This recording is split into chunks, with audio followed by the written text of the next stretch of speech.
स्वागत है आप सभी का आपके अपने YouTube channel Vinod Hindi point पे। आज के इस वीडियो में पढ़ने वाले हैं फणीश्वरनाथ रेणु का प्रसिद्ध उपन्यास मैला आंचल। बिहार स्टेट पेपर 2 के सिलेबस में यह उपन्यास लगा हुआ है।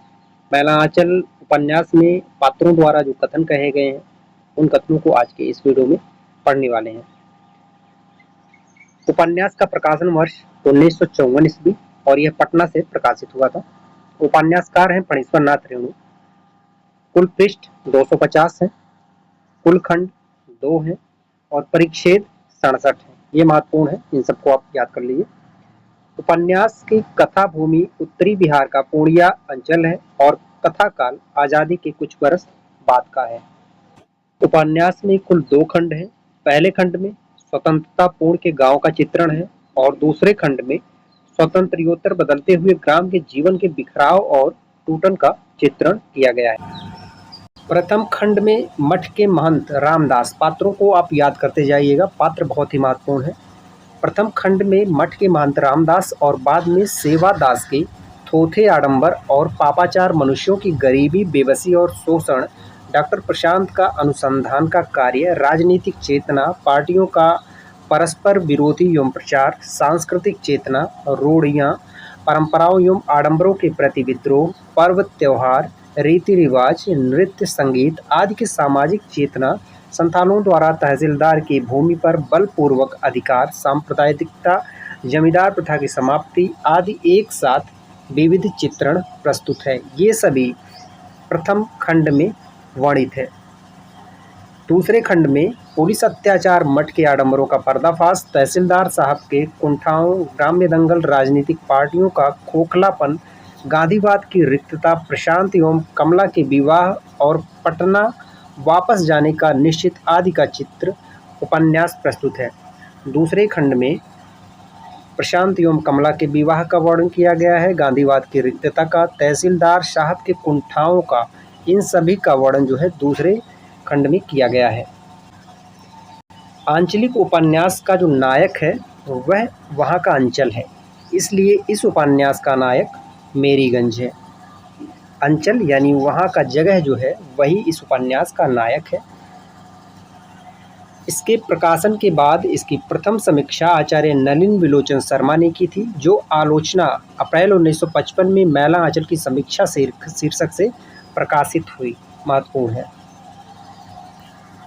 हिंदी में गोदान के बाद दूसरा श्रेष्ठ उपन्यास आचार्य नलिन विलोचन शर्मा ने कहा। मैला आंचल को नलिन विलोचन शर्मा ने गोदान के बाद दूसरा श्रेष्ठ उपन्यास माना है। उपन्यास के 2 खंडों में विभक्त हैं। प्रथम खंड में 44 परिच्छेद और दूसरे खंड में 23 परिच्छेद। 2 खंड हैं, ये तो पता ही है, लेकिन पहले खंड में 44 परिच्छेद हैं, दूसरे खंड में 23 परिच्छेद हैं, यानी कुल परिच्छेदों की संख्या है 67। इसमें प्रथम संस्करण की भूमिका का प्रथम वाक्य है, यह है मैला आंचल एक आंचलिक उपन्यास। इस उपन्यास में लेखक सार्वजनिक ध्यान अंचलन की जन चेतना को चित्रित करने पर केंद्रीय है। उपन्यास के नामकरण के संबंध में अपने एक साक्षात्कार में रेणु जी ने स्वीकार किया है कि मैला आंचल नाम उन्होंने पंत जी की कविता से लिया था। महत्वपूर्ण है, मैला आंचल नाम फणीश्वरनाथ रेणु जी ने पंत जी की कविता से लिया था। उस कविता का नाम था भारत माता। मैला आंचल जो उपन्यास का नाम है, यह पंत जी की कविता भारत माता से लिया गया था। ग्राम वासिनी खेतों में फैला है, श्यामल धूल भरा मेला सा अंचल, नैनों में गंगा, यमुना जल मिट्टी की प्रतिमा उदासीनी। प्रथम खंड 27वां परिच्छेद में डॉक्टर प्रशांत के मुंह से यह गीत निकलता है। इसमें 1942 से 1948 तक की राजनीतिक गतिविधियों का अंकन किया गया है। पूर्णिया जिले में स्थान स्थान पर बनी नील की कोठियों का वर्णन है। रेणु ने उपन्यास की भूमिका में लिखा है, यह है मैला आंचल एक आंचलिक उपन्यास, जो उपन्यास की शुरुआत में ही फणीश्वरनाथ रेणु जी ने लिखा है।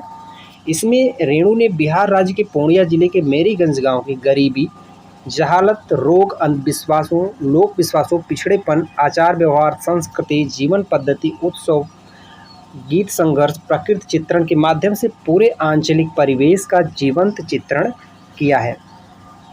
शिल्प की दृष्टि में इसमें फिल्म की तरह एक के बाद एक घटनाएं घटकर विलीन हो जाती हैं और दूसरी प्रारंभ हो जाती हैं।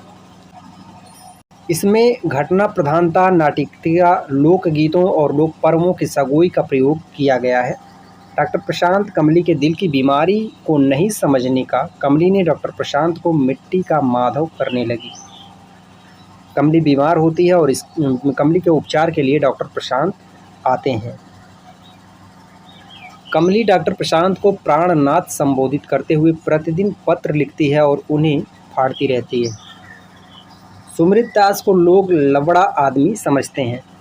मुस्लिम लोक लीग के नेता कमरुद्दीन बाबू चीज़ों को ब्लैक में बेचता था।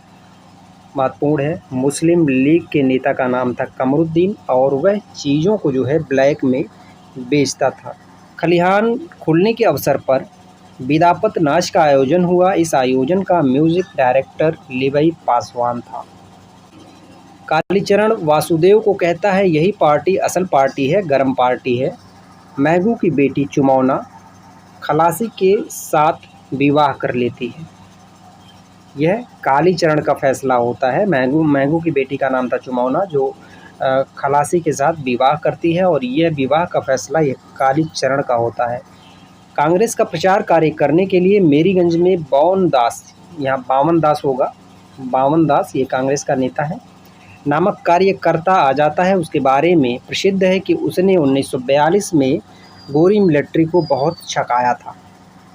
विश्वनाथ की बहन के खेत में धान लूटते संथलों और ग्रामवासियों में जमकर संघर्ष होता है। इस संघर्ष में हरगौरी की मृत्यु हो जाती है। एक एक पॉइंट को आप ध्यान से समझते जाइएगा। उपन्यास का अंतिम वाक्य, कलीमुद्दीनपुर घाट पर चिथरिया पीर में किसी ने मानता करके एक चिथड़ा और लटका दिया। इस उपन्यास का उद्देश्य नवीन शिल्प विधा का प्रयोग बिहार के पूर्णिया जिले के मेरीगंज नामक गांव को आधार बनाकर रेणु ने इस गांव के रहन सहन, खान पान, पर्व त्योहार, राजनीतिक गतिविधियां तथा पारस्परिक झगड़े आदि तथ्यों का बड़ी सूक्ष्मता से अंकन किया है। जिस तरह कुछ साधु संतों के पास बैठकर ही असीम कृतज्ञता का एहसास होता है, हमें अपने भूल जाते हैं, स्वच्छ हो जाते हैं। रेणु की मूक उपस्थिति हिंदी साहित्य में कुछ ऐसी ही पवित्रता का बोध कराती है। यह निर्मल वर्मा का कथन है। उनका एक कथन और है, रेणु जी का महत्व मन की आंचलिकता में नहीं, आंचलिकता के अतिक्रमण में निहित है। यह भी कथन निर्मल वर्मा का है। ये दोनों कथन निर्मल वर्मा के हैं। ग्रामवासिनी भारत माता के आंचल को मैला आंचल कहा गया, फणीश्वर नाथ रेणु का ये कथन है। अब पात्रों द्वारा जो कथन कहे गए हैं उन कथन को आप ध्यान से देखिएगा। डॉक्टर प्रशांत का कथन क्या है, दिल नाम की कोई चीज़ आदमी के शरीर में है, हमें नहीं मालूम, पता नहीं आदमी लंग्स को दल कहता है या हार्ट को। जो भी हो, हार्ट, लंग्स, लीवर का प्रेम से कोई संबंध नहीं है। उपन्यास में बताया गया है साक्षरता का अभाव है और इसलिए कोई, यहाँ देखिए, लंग्स को कुछ और कहता है, दिल को दल कहता है। क्या करेगा वह संजीवनी बूटी खोजकर, उसे नहीं चाहिए संजीवनी। भूख और बेबसी से छटपटाकर मरने से अच्छा है मैलेग्नेंट मलेरिया से बेहोश होकर मर जाना। तिल तिल कर घुल घुल कर मरने के लिए उन्हें जिलाना बहुत बड़ी क्रूरता होगी। ममता, मैं फिर काम शुरू करूंगा, यही इसी गांव में मैं प्यार की खेती करना चाहता हूं, मैं साधना करूंगा ग्रामवासिनी भारत माता के मैले आंचल तले। ये कथन पूछा गया है, ये कथन पूछा गया है। आह, एक बूंद आई ड्रॉप के बगैर दो सुंदर आंखें सदा के लिए ज्योतिहीन हो गईं। डॉक्टर प्रशांत निर्मला की आंखें देखते हुए यह कथन कहता है, आदमी के दिल होता है शरीर कि चीर फाड़ कर जिसे हम नहीं पा सकते, वही हार्ट नहीं, आगम अगोचर जैसी चीज़ है जिसमें दर्द होता है लेकिन जिसकी दवा एड्रेनलिन नहीं। उस दर्द को मिटा दो, आदमी जानवर हो जाएगा। दिल वह मंदिर है जिसमें आदमी के अंदर का देवता वास करता है।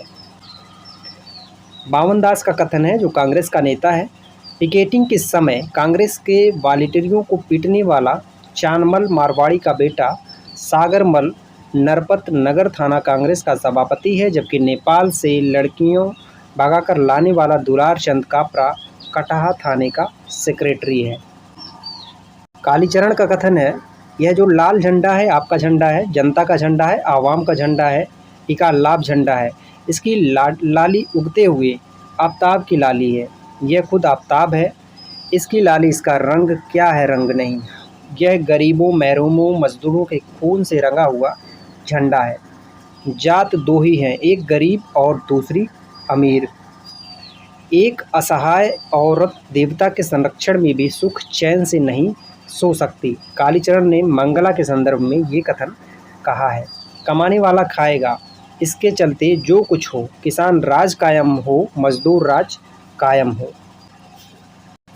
पात्रों के अन्य कथन हैं, कमली डॉक्टर प्रशांत से, हरगौरी अपनी मौसेरी बहन से, बालदेव कोठारिन लक्ष्मी से, कालीचरण चरखा स्कूल के मास्टरनी से प्रेम करते हैं। ये सहदेव का कथन है। कोठारिन, जिसका दूसरा नाम है लक्ष्मी। सहदेव जो है सबके प्रेम प्रसंग के बारे में जानता है और ये कथन सहदेव का है।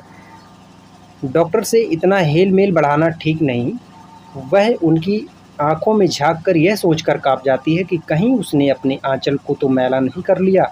कमली की माँ कमली से कहती है, गाड़ी वाले का दल यह गीत गाता हुआ चल रहा है, चढ़ली जवानी मोरा अंग अंग फड़के, से कब होई हैं गौना हमार हो भौजिया। इसमें फूल भी हैं, शूल भी हैं, धूल भी हैं, गुलाब भी है, कीचड़ भी है, चंदन भी, सुंदरता भी, कुरूपता भी, मैं किसी से दामन बचाकर निकल नहीं पाया। रेणु जी ने उपन्यास की भूमिका में इस उपन्यास के बारे में कहा है। ये कथन एक बार दो बार नहीं, कई बार परीक्षा में पूछा गया है। इसमें शूल भी है, धूल भी है, फूल भी है, इसे आप अच्छे से याद कर लीजिएगा। सुबह में रोने का कारण पूछने पर चुपचाप टुकुर टुकुर मुँह देखने लगती थी, ठीक गाय की बाछी की तरह जिसकी माँ मर गई हो। लक्ष्मी के बारे में यह कहा गया है।